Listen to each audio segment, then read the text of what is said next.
Well, merry happy whatever to you, and welcome to the ultimate guide to surviving everyone's favorite mandatory family tolerance stretcher, Christmas. And what day is Christmas, you might ask? Well, that, friends, is a trick question. You see, Christmas begins right around when the sugar-induced stomachache of Halloween candy wears off and lasts just about as long as the questioning everyone's life choices-induced stomachache of Christmas dinner leftovers. So let's get down to burnt turkey.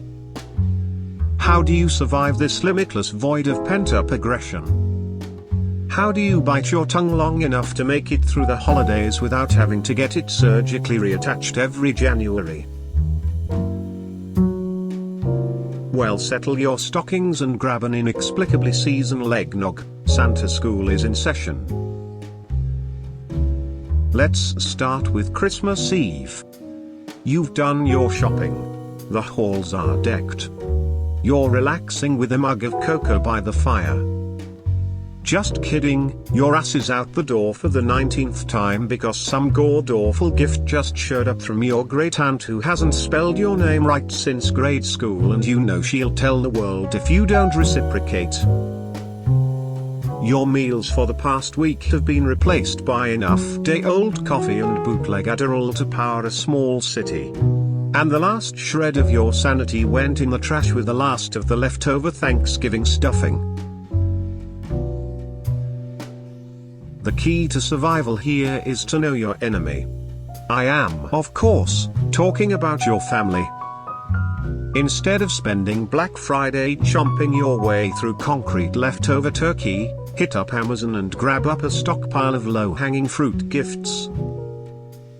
You know the ones: coffee gift mugs, fancy plates with small overaged cheeses, Amazon gift cards shaped like Rudolph the alcoholic nose reindeer. Stock way up on that crap. It's going to save you from every distant and occasionally thoughtful relative you have for decades to come.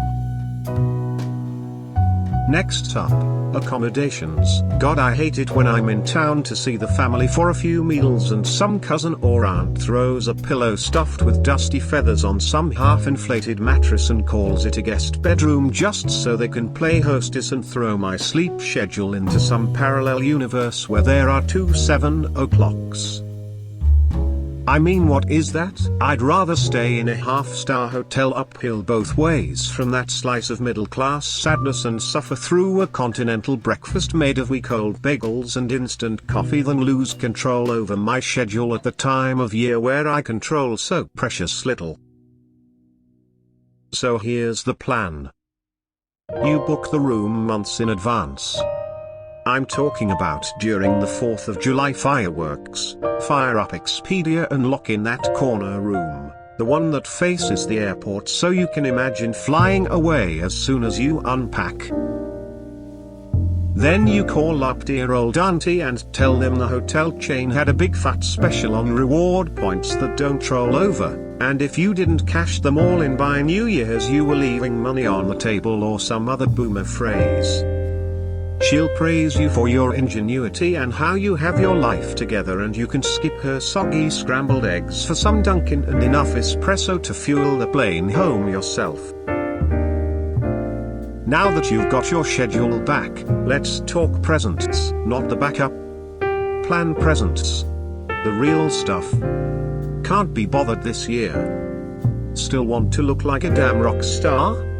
Open your ears, Grinchy. Here's your get out of resentment free card. Get something universally adored. Find some nice mugs with letters on them, monogrammed iPhone docks, travel drink coolers, something everyone in your family uses. Get a metric shit ton. Oh no, that's too boring, you say? Well, let me finish, you weak-minded no manners having holiday amateur. Get some of those blank greeting cards. Really blank? No thank you. No happy anniversary. No sorry your cat got kidnapped. Blank. Now say hey, insert name here. Remember that time you and I did that one thing that one time together? Man, That was cool. I wish we could do more cool things. Maybe next year. Love, me. There you go. You spent $10 per person and you'll be hero of the holidays. Get your back ready for some pats. Next. How about food? Sure, some families have the good sense to designate people who can cook to, well, do the cooking obviously. However, some families are all about leveling the playing field. You know the type. Where you go out to family dinner and you order a salad and end up paying for 1/13 of Fat Cousin Fred's rack of ribs and his Fat Mum's cheesecake slice. Yeah, them. What do you do with that hot mess of a gene pool? This one takes a little groundwork. First off, find someone higher up the family tree who has already moved on from having to deal with these nitwits, and see if they ever cooked anything. Cookies, brownies, lasagna, whatever. Then, make a half-assed attempt at whatever that food is, and bring it with you to share. It will of course taste like the half-assed cheesecake or meatloaf it is. And you can say you used great Uncle Aristotle or whatever's recipe to honor him. Boom, tears shed, responsibility lifted. Even the most heartless family won't saddle you with cooking if you put on this emotional shit show. Alright, just one more base to cover. And it's a doozy. Conversation. Family get-togethers are a breeding ground for resentment, unsolicited advice, and oversharing. Who wouldn't want to be right in the middle of that? You're just trying to grab a slice of pie that you know will disappear if you don't act quickly, when your vegan aunt swoops in like the Avengers and lectures you about the dangers of butter until you're ready to toss her into the yard with the rest of the compost. You try to tell your grandparents about your new job when some woke-ass Zoomer cousin goes on an anti-corporate rant for an hour. Here's the key, friends. Silence. He who speaks first, loses. And when they inevitably speak, keep it as short as possible. How's work, they ask? Good, you say. How's the love life? Good. When are you going to have kids? Good. Everything is good. And with one word, watch the black cloud of family conversation magically drift away. Pour yourself another eggnog, friend.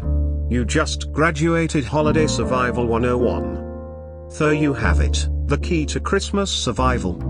Now sit back and watch some reruns of A Christmas Story until you feel like buying a BB gun on Amazon and lighting up some squirrels. See you next time. Subscribe for more survival tips and leave a comment of what else you need help surviving. Thanks.